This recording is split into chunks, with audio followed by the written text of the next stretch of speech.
Devices encourage us to be passive. We can very easily get sucked in and locked in. Rather than doing that mindlessly, do it mindfully.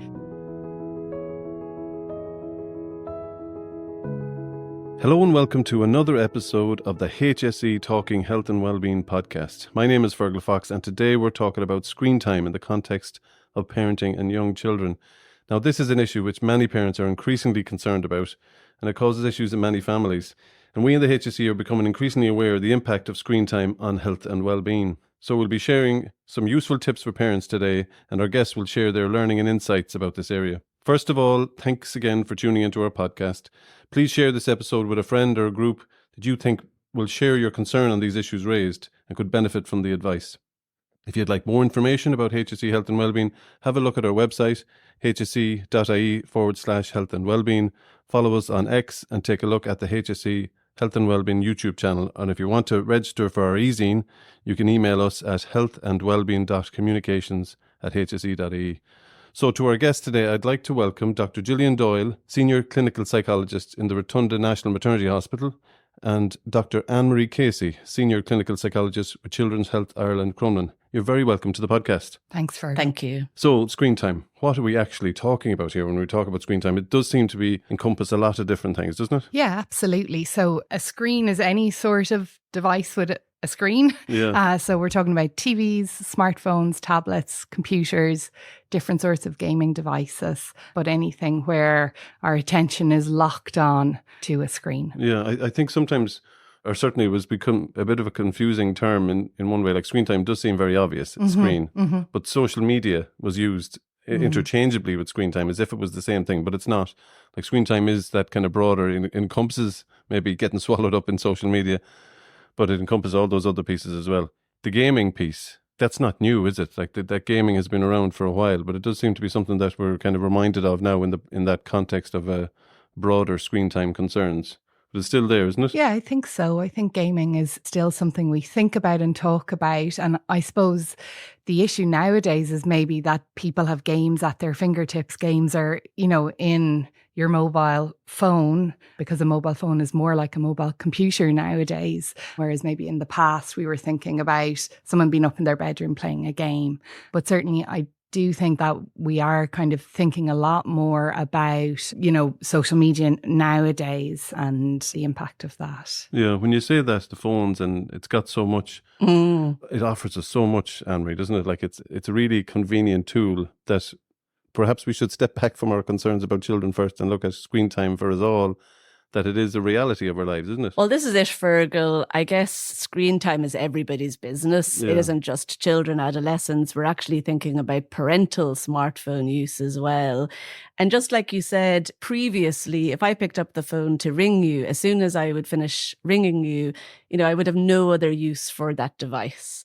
Whereas now with smartphones, once I've finished talking to you, I can check the weather, I can look up my recipe, I can do my banking, I can sort my kids, activities out, I can answer emails.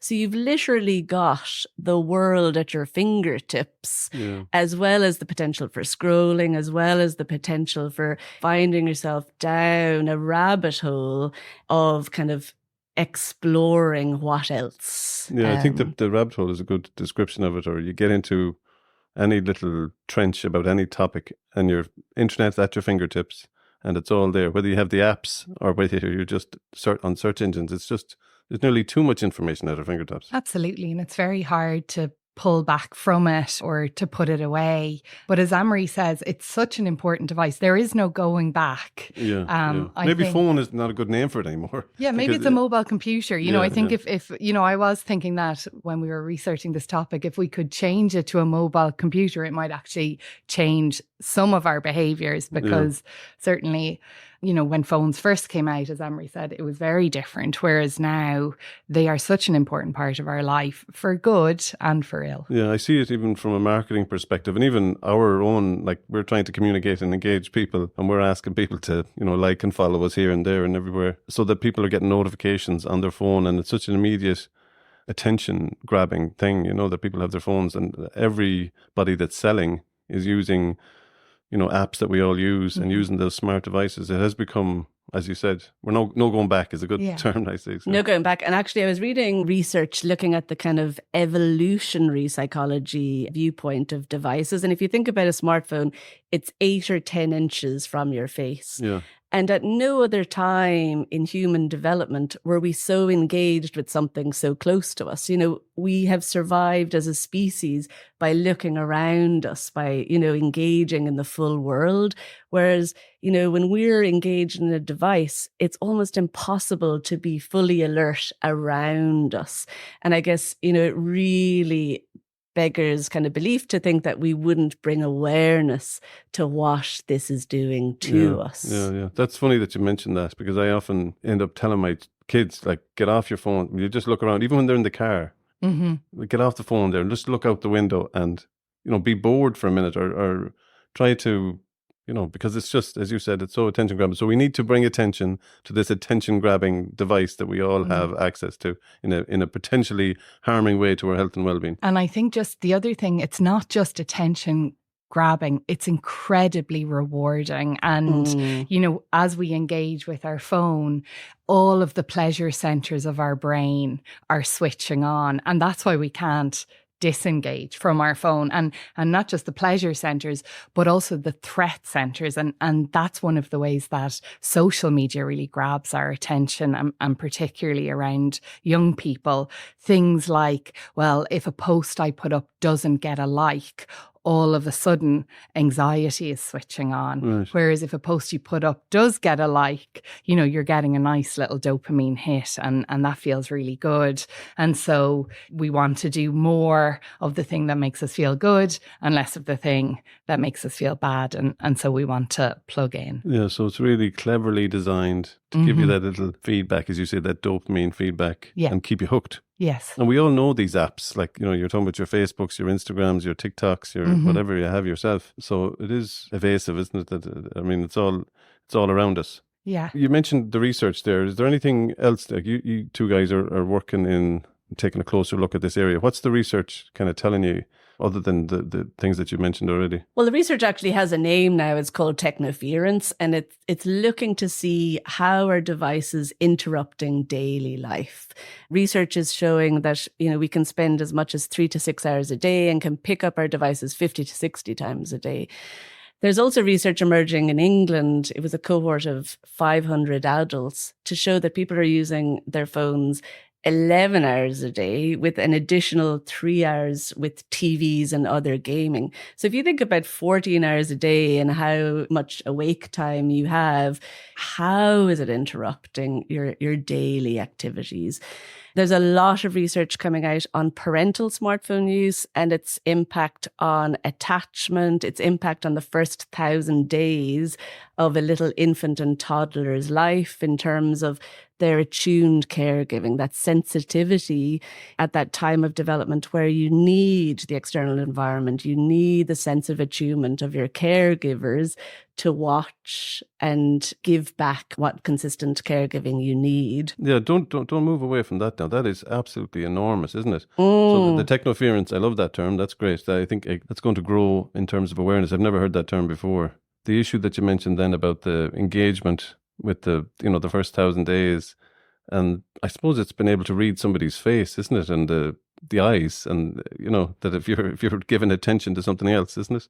And it's interesting because when Anne-Marie was talking about the distance you hold your phone from your face, and through evolution we've evolved to look around, there's one instance where that isn't the case, and that's with a baby. Because actually, generally, if someone is holding a baby, they're holding the baby at the same distance from their face as they hold their phone. If you're cradling a baby in your arm, but if you have your baby in one arm and your phone in the other, and you're looking at the phone, then that baby isn't getting that real close face-to-face connection that they need to learn and develop. And that is how a baby learns and develops, through feedback from their primary caregiver at that really close distance, because they can't see beyond that. Touch and expression and everything. Absolutely. And so if their caregiver isn't looking at them or is looking at a phone,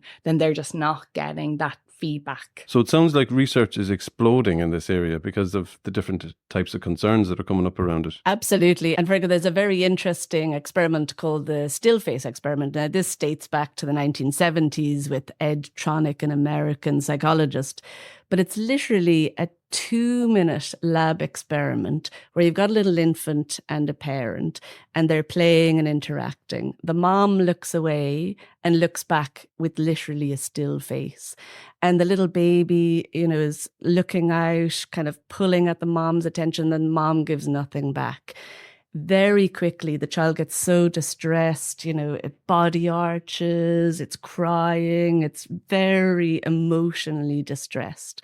The mother looks back again and engages with the child, and the child very quickly soothes and gets back to that kind of euthymic goodness that is happening in their relationship. So in that 2 minutes, it just goes to show what a still face can cause in a child's inner state. And this is kind of used in the technoference research as an example of when we're totally absorbed in technology, we are not engaging with the people around us.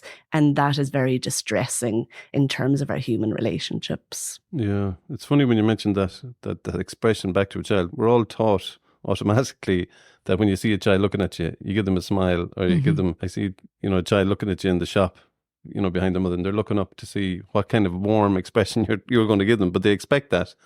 That's interesting. That's really sad that, that's an absolute need. We kind of take it for granted. And in developmental psychology, we call it the serve and return. Yeah. So literally, a child has to be smiled at to know how to smile. A child has to be spoken to, has to be played with in order to know how to play. So these serve and return human interactions are actually gold in terms of our development. Yeah, we don't even realize the child we're teaching and learning ourselves. In terms of content, like we said, content matters. How can we engage with our children on the content that they're looking at? Some research suggests that a parent, like if you put the device as the apex of a triangle with parent and child, then if you can interact, ask questions, what do you see here, or what's going on, or tell me about that, or who's that unicorn and what's their magic power? Yeah. Then we're kind of engaging with the young person. And it's like a story. It's like a story. So that can change the impact of the device on the child. And, I think there is research that shows that can have some kind of positive impact on language acquisition. But there's oftentimes apps are advertised as being educational or, improving IQ. There's no research for that. That's just something that's a kind of an advertising gimmick. So again, it's kind of... maybe designed to take a bit of guilt from the parents for the increased screen time. Yeah, maybe. Yeah. But just be wise to that. Yeah. These things, there's no research, but certainly we can sit down and enjoy something and be playful and engage with TV shows or games with children. And I guess if you think about how we've evolved, we are wired for social interaction. And that metaphor that we mentioned earlier, serve and return, those interactions are, at the seat of development, social, emotional and cognitive development. And there's a lovely one, I was thinking about the playground the other day, and I saw a parent having earphones on as they were pushing their child on the swing. And actually, if you think about if that person didn't have headphones on, what's your natural thing you do when a child is on a swing? You go, wee, wee. And if we look at what's happening cognitively and socially emotionally for that child, there's vestibular brain activity. And with that is the motor coordination, it's your language learning centers. So Mother Nature provides parents, mothers and fathers with these opportunities to accentuate the development of their children. We on a swing, you're not even realizing you're doing it, but all the time you're accelerating the learning of this child. You pop headphones on and your attention is brought immediately away from this vital development you're providing your child, even on a swing in a playground. That's a beautiful example, yeah. And really what I'm picking out from there, that term you use there, social and emotional development, that seems to be key. It comes up for us a lot in terms of our mental well-being work and a real priority focus for children. So we're talking about this technoference can have a massive impact on that. Yeah, it can have a massive impact on, every area of a child's development, from kind of physical development. So when we're thinking about like eye health, ear health, how physically active, how physically fit they are, through to their kind of emotional well-being and their cognitive development. And we'll talk a bit more about that as we go on. One thing I would like to say before it is a lot of this research is very new. Right. The sample sizes are small. So it's hard to be really definitive about it. But what we do know is that across the world now, scientists, researchers, academics, governments are beginning to take note and to think, we need to actually do something about this. And really interestingly, now some of the tech companies are also taking note and beginning to make changes. So, I think for me, as someone who's reading the research and then seeing this sort of domino effect, I'm kind of thinking, right, so even though these are small samples, so we have to kind of use our own judgment when we're thinking about the research, but also people who work in this area are now making changes and saying, yeah, we do need to protect young people. There's a big advertisement campaign at the moment from some of the tech companies about letting parents know that they have toolkits on their platforms to kind of protect children. So it's all moving in the one direction, but it's highlighting the concerns that we're talking about today. Yeah. Do you think screen time increased massively with COVID and the lockdown and our... we're talking about parent screen time as well as the children's screen time. But my sense of it, and maybe that's I feel a bit guilty of it, but my screen time absolutely increased during COVID. And I know there was nearly like forgiveness for youth screen time at that time. Tell me that I'm not abnormal in that context. Yeah, well, I definitely think anecdotally that's what you hear and it's what the research shows as well. And, certainly education moved online, didn't it, for a period of time. And so school was screen time. School was screen time. And, I think teachers did really well to try and engage kids. And one of the things we do know is that, for example, if you're doing a video call with someone, that's okay, because if the child is interacting with the screen in that way, because they're seeing the face, they're doing. And that was so essential with lockdown as well. There was even people in the same country were dependent completely on Zoom and your WhatsApp and all the rest of it. It allowed relationships to be maintained, didn't it? So that was about fostering connection and relationships. And I know there's probably grandparents and aunties and uncles and people across the country who wouldn't have had time to interact or build that relationship with children had we not had screens. So they were really vital. And, I'm sure people across the world, maybe in Australia or America, it really benefited relationships.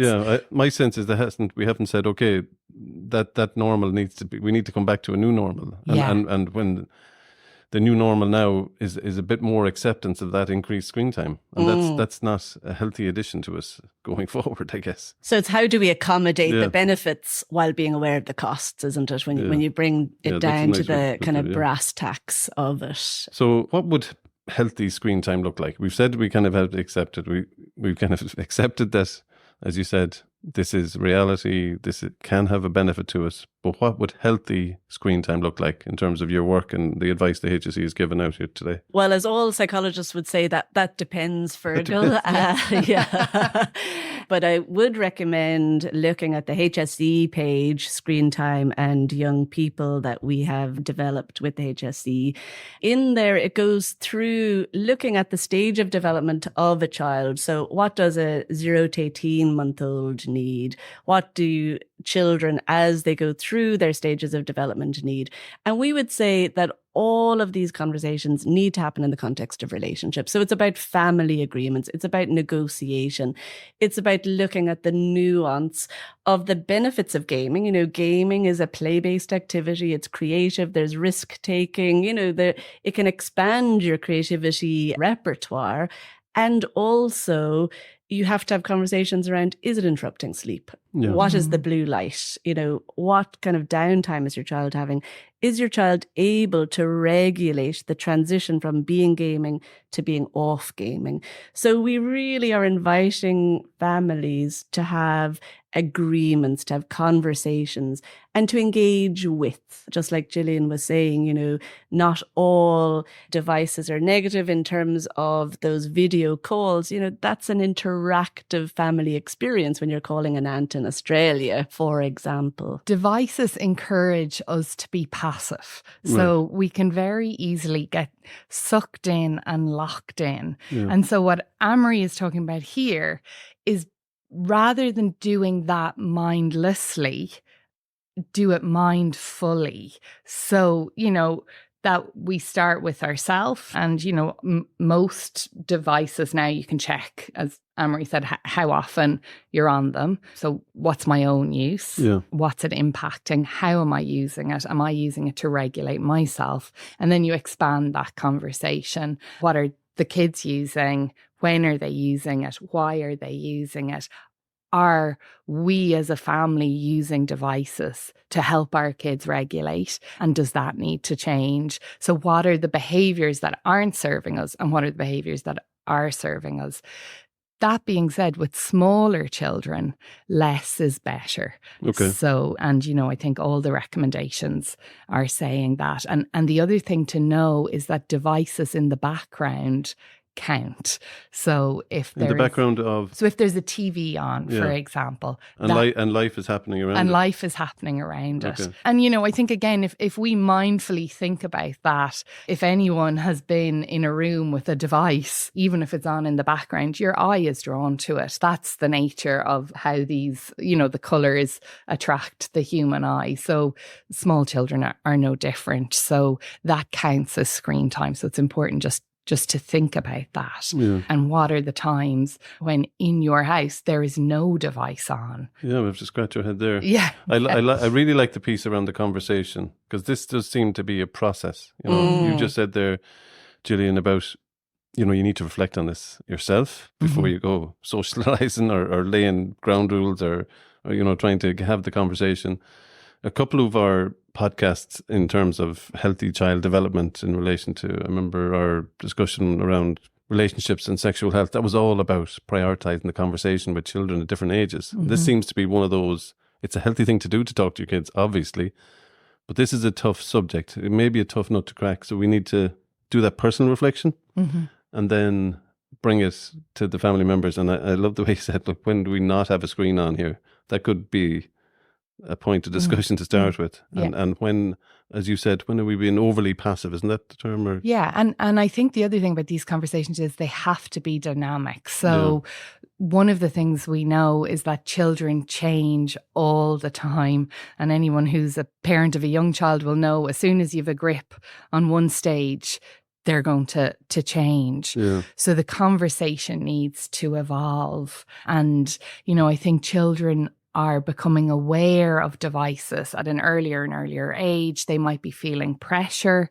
to have a device, and it's important as parents that you're able to reflect on what their needs are, what the family's needs are, and so that you don't just kind of give in because they say, well, everyone has this, where, Yeah, that's certainly been an issue now for some parents that I know really well. Like, the children feel pressurized to get the device, and feel left out when they don't have the device because they're out of a Snapchat group or out of the loop. And sometimes these can be kind of supportive groups, and you're kind of worried about, you have no eyesight of that, and you're kind of concerned about that. But that pulling into the device, early teens is a concern. And I think it's so interesting. If you flip that right around, that argument, the question is, are your kids missing out by having these devices? Are you missing out on opportunities to be more aware of your inner state, how you regulate, how you kind of manage a highly anxious situation. Are you missing out on opportunities for play, for reading to your child if you've got a Tony box in the room doing the stories for you? You miss out on your child asking questions, wondering about, that's what I think is so interesting about like adolescence and the rituals of this time of development. Are kids missing out by being so reliant on an external device and not having these vital opportunities around this moratorium of change as they, reach into young adulthood? Yeah. You're highlighting loads of good parenting advice there. Yeah. And it comes back to that piece that we're talking about with you're talking about this. You need to talk about anything or everything. And if you don't have that talking space, you don't have anything. You don't have a relationship. And that's it. I mean, the talking space embedded in that is trust, isn't it? It's about honouring and respecting, that there's two sides, honouring that the algorithms of these devices can pull you in ways that you lose your own kind of self-control. And you bring that as an adult awareness, you bring that as a child awareness. I guess awareness is key to bring a curiosity around what changes need to be made to your device use. So I want to go back to the different age range recommendations. Now, you gave us the message there, Gillian, about that video call is kind of like, we accept that. That's a good thing. There's human being talking to each other, communicating, sharing. You can see the human expression and all the rest of it. That has that. But what age range were you saying that, they shouldn't have screens, shouldn't be given, phones to children of any... Well, what age range should we be concerned about there? Again, I know, and Amory has already said this, it depends. We're psychologists. Each child is unique. Each family is unique. There are kind of broad stroke guidelines. I think a phone, having a personal computer in your pocket, the world at your fingertips, that's a big decision, I think, to make. And so the different things that a parent might reflect on is, what is my child's capacity to problem solve? What is their capacity to make thoughtful decisions? Can they reason things out? Do they have logic? Can I trust them? And in what way? Can I trust them to say no if they come across something that they know they're not supposed to be looking at? What are the conversations I've had with them about personal safety? So I think that decision to have a phone is a big one. And, I'm also very aware that some families maybe feel they don't have a choice but to give a child a phone at an early age. There's certainly pressure there, but I think what you're highlighting is good there, that a safety conversation is definitely the start point, isn't it? Yeah. And I think in this country, if we move kind of to social media, the suggested age for a child to go onto social media is 16 or 13 with parental guidance. But, I think there is research showing that within minutes of opening a social media account, inappropriate content begins to filter into a child's phone. So prior to taking that step, which is obviously a step beyond device use, it's important that certain conversations have been had so that a child is feeling kind of safe and secure within themselves and who they are, so they have some sense of themselves. Yeah. There's so much comes back to esteem, self-esteem and good mental health. Go back to that social and emotional development that we talked about earlier on, that we're trying to instill these things in our children so they can stand up for themselves, or they can... they can see the world for what it is, the good, the bad, and the beautiful, Social emotional development is, the biggest predictor of school readiness in, the age 5 group of children. And if we're thinking, say, if you look at the World Health Organization guidelines, they will say young babies should have 0 screen time. But in culture and society, there's young Einstein programs on devices, and parents are kind of fed this knowledge that actually device use is good for infants. And I think we just need to challenge some of the sales speak that people are getting and parents are getting about the importance of device use, and just a cautionary tale on it might impact the social emotional development of our children. So when you talk about like the age ranges that you've got the guidance for. Under 18 months, we shouldn't have a screen unless that you're talking to your auntie and uncle or whatever. There's no need. There's no need for a child to be on a screen. At that age, a child will get everything they need from the people around them. That is the best learning, and from the people around them kind of filtering the world. Like if you think of a caregiver, whoever that person may be, the child, the small child, and the world as the third party. So if you can talk and narrate the world to the child and you're doing that together, then that's exactly what they need. They don't need a device. Okay. And for other ages of primary school children, or as children getting older, they're going to be looking at cartoons, they're going to be looking for screen time, be it or a game, or what's our advice with them? Again, we would caution having a prescriptive, X equals Y, but certainly for the under sixes, no more than an hour. And after that, it is in negotiation. And, Fergal, you'll probably find it yourself, like the more you negotiate, the more children feel like their voice is heard, the more they'll find the middle ground for you to find a happy medium in your family. I mean, devices, it isn't easy. I mean, we're all parents in this room and we've fought that good fight, but it is about finding that middle ground and, reviewing it, just like Gillian said, just you're at a stage of your child's development where you think you have it, they move on. And it's the same with devices, their device use becomes even more complex. It becomes more specific, when you move into territory where your children are having social connections through gaming, that's another nuanced conversation There's so much have. in this, isn't it? Much in it. You could have a podcast series about screen time. Yeah, absolutely. So you're staying there an hour for up to sixes. Is that what you said? Yes. That's recommendation. And as you keep repeating, it's context, relationship, talking. So over sixes, what are we looking at there? Is there just an expansion of that time and all re-emphasizing that talking and discussion all the time? Yeah, I think that's where it becomes very nuanced and child and family specific. Right. So for example, if we're saying under 6, not more than an hour, you have to think you're not suddenly going to jump to, 4 hours. It has to be, in accordance with the child's needs. And, I think if as parents we can prioritize other needs, like is our child getting outside? Are they getting fresh air? Are they getting play? Are they being bored? And it's that constant, Mom, I'm bored. And yeah, that's great. Off you go and figure out something to do.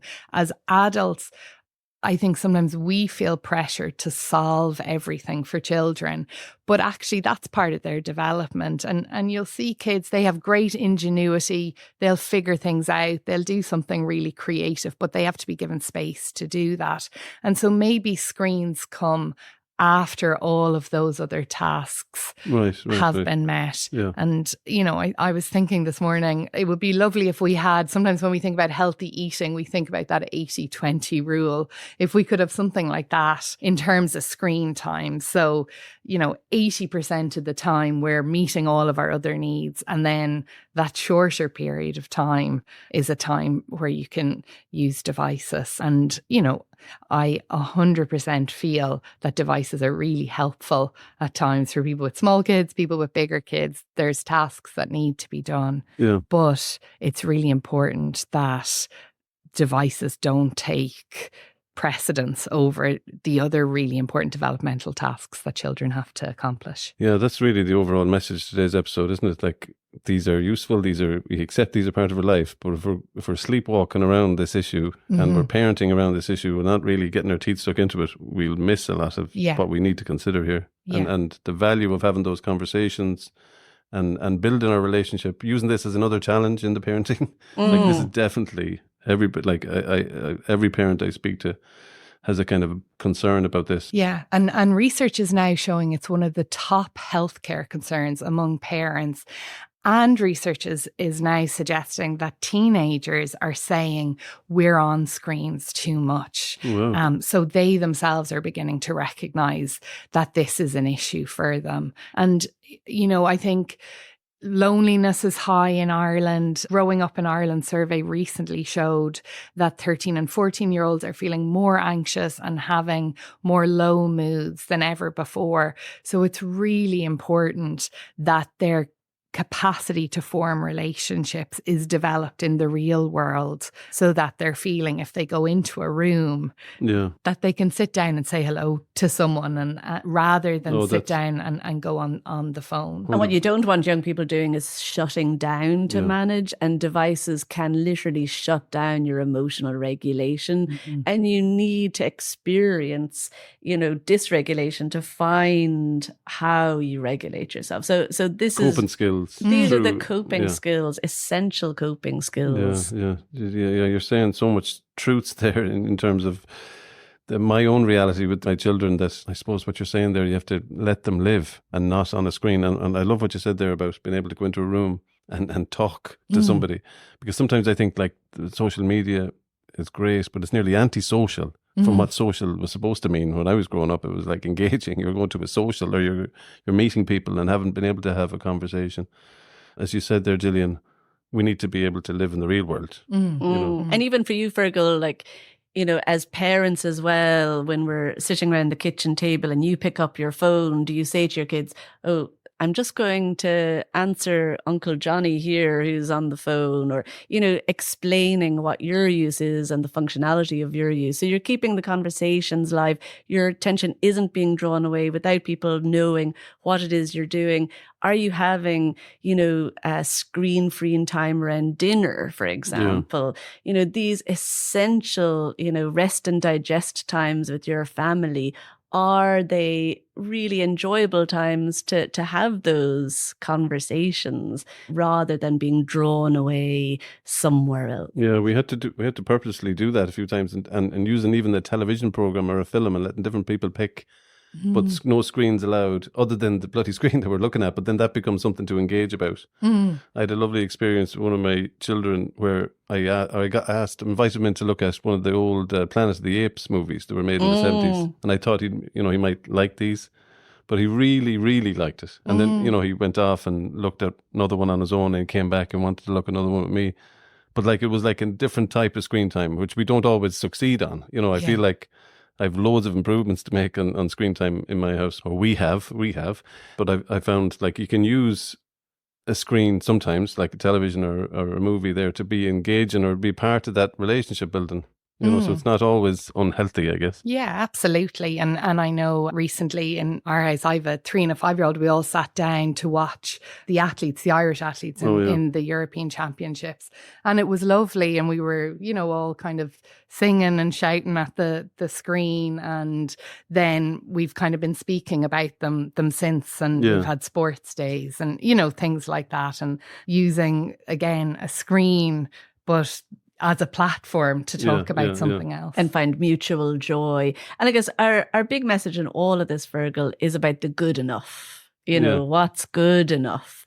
And, we talk about it in terms of parenting, we talk about it in terms of children's use, but it's finding that happy medium. Yeah. No, I think that's healthy. Yeah. So all that information that we're talking about here is on the HSE website under Screen Time and Young Children, which is under the mychild.ie program. We're very happy to be working with the Healthy Childhood program today in partnership on this episode. So I just want to go back to some of the key kind of messages that I picked out. And I saw you have a great video on that website as well. And it really highlights some of the things that we've been talking about, that age matters, that there's different content and screen time. And you've kind of highlighted that for the very young baby, that, the growing child in the primary school age, and they're coming to expect that challenge around, I want my own screen, and what we need to think about around that. But content matters. You mentioned safety, Gillian. Yes, absolutely. And that content theme, I guess, that doesn't get any easier as the teen age rises, No, absolutely not. And again, it's something, it's one of these new challenges that parents and their young people have to manage together. What is the content coming in? And when it's something that isn't suitable, does this young person know to walk away? Yeah. And can they say it to an adult and feel safe in doing that? And I think that's really, really important nowadays, because there's just, lots of different type of content that can be really dysregulating for a young person to see, and they need to be able to digest that. And that's one of the tasks of a parent, to help a young person digest things that they don't understand. Yeah. The amount matters. So we've age matters, content matters, the amount matters. And we talked about screen time. One of the issues that you mentioned earlier on, Anne-Marie, that I'd like to ask you about, and I know it's a concern for some parents, they tell me that, they're giving their child screen time in a game or something like that. And then they say, okay, your time is up. And their behavior over that 5 or 10 minutes, becomes it's literally like you're after pulling the seat from out under them, and they're after crashing to the floor. There is an emotional reactivity that can happen, and for it helps, I guess, when they know it's coming, but still there's an end to it. Absolutely. And those kind of boundaries are important, but how do you bring around that boundary? Is there a transition period? Do you literally have a warning time? You have 5 minutes left or 10 minutes left. And I guess if you use warning language, it can create a threat and danger in the child's mind. So again, how do you negotiate it? Can you go out together and buy a big egg timer, a giant egg timer with 5 minutes, signaling a transition time? Yeah. So again, it's kind of the positive language around it. It's flipping, again, the conversations towards, well, you're going to have opportunities for, this other activity. Right. But those transitions leading to, for a child to be able to anticipate this too will end. And again, those family agreements that you have will be all important, that this isn't coming out of the blue. We have an agreement around this. We said... and I had my voice, you had your voice. So again, in that negotiation is all important. But some kids, they'll need a little bit more, after they've been on a game. They might need more down regulation tools. They might need some kind of coping and skill-based activity to help. There's lots of kind of sensory toys. Some people might need just a quick run around outside. What does a little person or a big person's nervous system need to down regulate? And again, that will depend on the individual, what they'll need. Yeah, but there's great tips there. Thanks to a million for sharing them. I think they will definitely help. So we're just going through the priorities now. Age matters, content matters, the amount matters, background screens have an impact. That's one thing that you called out, Gillian, that maybe we forget that, or we don't. Absolutely, we don't count it in. It has that distracting element, and it takes away from what we're trying to do, have a relationship, talk to people. Yeah. Okay, there's another one here that you've kind of touched on it in part, but play is powerful. And you just mentioned there is even as coming away from your screen, getting involved in physical play or doing something. But you also mentioned it in terms of child development. Well, it's how children learn. They learn through play. And I think now we can even see in the curriculum, it's moved much more towards a play-based sort of curriculum. But it's so important for children to play. And it's so important for children to have sort of spontaneous play and risky play. And, I think if we think back to maybe 15, 20 years ago, children were kind of out and about a bit more, climbing walls, climbing trees, calling into the kids down the road. And the way society has gone, that's harder now. Less opportunities to jump in muddy puddles. There absolutely are, yeah. And it is important that we create those opportunities for our children and allow them engage in that sort of play. And if I watch my children, I can be guaranteed that within 5 minutes they're going to be doing something that's potentially going to, cause damage to the thing they're playing with or to themselves. And that's the way kids are. But that's how they learn limits. That's how they learn to be safe. And it's important that they're given that opportunity. And opportunities as well to fail. I guess we're in a society which is very perfectionistic in our tendencies, but allowing children to try out risky play, to fall off a tree, whatever it is, that actually is learning. That's a growth experience for development of young people. Yeah. I've seen so many children, like there's a trend now around making slime. Did you see this? Mm. And it's one of those messy plays. And even through COVID, I've seen a lot more children get involved in the likes of baking, which you've got these just like, it can be a messy task, but it's really pro-social. And as you said, like it doesn't have to be bloody perfect either. But like if you're doing that with a grown-up or somebody helping you, like that's just a beautiful experience you're not going to even forget. And, again, when I was thinking about this podcast, I was thinking about, 20 years ago, oftentimes that phrase, children should be seen and not heard, was used. And, I think if you asked people nowadays, is that still the case? People would say, no, it's not. Yeah. But actually, a lot of the time, children nowadays are seen and not heard because they're on devices. And so as a society, we probably need to tolerate children being children more. So when you're in a restaurant, it's okay for a child to be kind of running around or talking or being loud or whining, which I think has a special effect on the adult ear. But that's just kids being kids. And I think as a society, perhaps we need to be more tolerant of children being children, that it's all right, they're going to have meltdowns, and that parents then don't feel ashamed or guilty if their child is the child who's out and about just being a child. Because again, if your child doesn't melt down, they don't learn how to repair that. So again, they need these experiences to really develop socially and emotionally. Any experienced parent, I suppose, worth their salt, has been through that meltdown experience. And when you see it in the shopping centre, you just feel your heart goes out to that parent. Thanks, it's not me. You're delighted it's not you that day. But if you've been in that experience, you've maybe been in a flop sweat and just go, oh my God, this day, and your child is just absolutely lifting out of it, or they're just not cooperating with you. But as you said, there's growth in that. I love that. And there's growth for the child, but of course there's growth for the parent as well, to be able to tolerate the distress of your little one showing you off or doing their thing.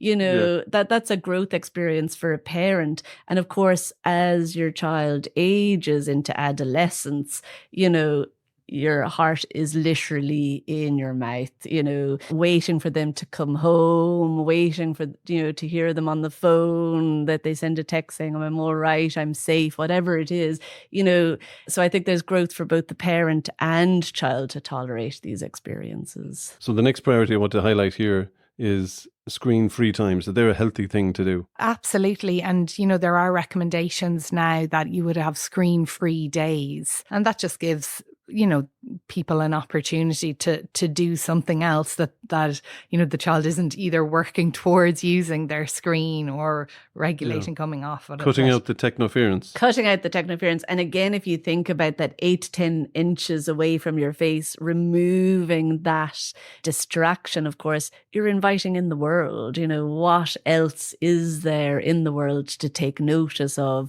whether it's within your relationship, whether it's something around you. Only yesterday we were out in our back garden and I was like, where is that bird? And we were looking around for the bird singing, but if you don't have those opportunities, you don't get to see, well, who are the birds in my back garden, for example, No, that's a simple, good example.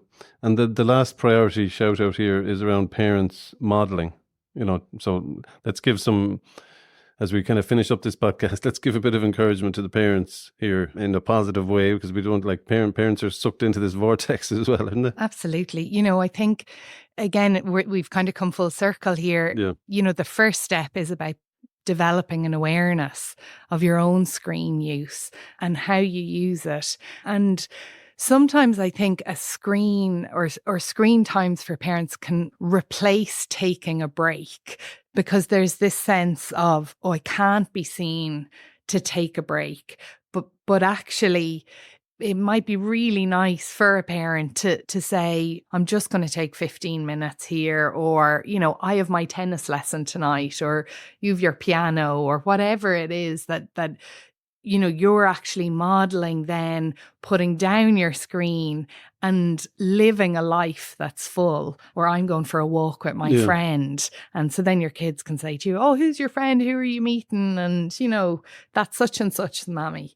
And so that's all kind of, modeling really nice, healthy behaviors. As Anne-Marie says, at certain times, maybe like the dinner, putting the phone down, just giving your full attention, or sitting and watching a TV without having a screen in your hand at the same time, because so many of us are kind of half watching the TV and half on the phone, and your poor brain then is trying to do so many different things, and the adult brain needs rest as well. And I also think, just as I say that, I'm thinking about sleep, to give yourself time to down regulate in the evenings, so that you're not kind of in bed on your phone, because that disrupts, good sleep. Yeah. I mean, if you're saying to your adolescent not to use a device to relax, you want to be sure that you're modeling that best practice yourself. Can you leave the phone at the door? Can you ziplock it?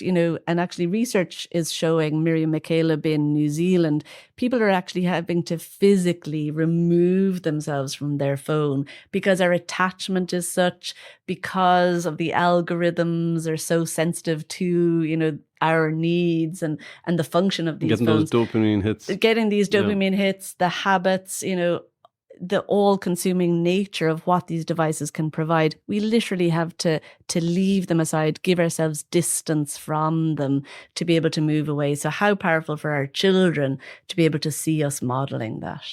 Yeah, that's a great message to finish on, I think. Okay, so I just want to thank you, sincerely for coming in today. It's great to have psychologists on to bring us through this kind of, as we said, there's so much content in this. And I know that you've both been a part of this special interest group in perinatal and infant mental health. Do you want to tell us a bit about that? You're working with other psychologists on that? We are a special interest group at the Psychological Society of Ireland, which is a 5,000 member group in Ireland. Our interest is in perinatal and infant mental health. It's advocating for the populations, and it's looking at the period of pre-pregnancy, transition to becoming a parent, and the first 3 years of a little infant's life as the dyad and the caregiving kind of village. So they're really, really precious moments, aren't they? And really, really important moments. So, we can think of that period of a person's life as the bedrock of what is to come for the rest of your life. So human beings are born with so much potential, so much opportunity to develop in every single way, we can imagine. And that is the foundation, that time in a human being's life. It's the time they kind of pour the foundation for what's to come. So there might be other topics. We may have you back on the podcast in the future. Thank you so much for coming and sharing your insights today. And I'd like to thank the Healthy Childhood Programme in particular for the support and input into this episode. And I'd like to also signpost you back to the Screen Time and Young Children page on the hse.ie website, where a lot of this information is laid out. And I'd really appreciate, you taking that time to have a look at that and sharing this podcast with anyone you think shares your concerns around screen time. And finally, I'd like to thank you, the listener, for tuning in to another episode of the HSE Talking Health and Wellbeing podcast.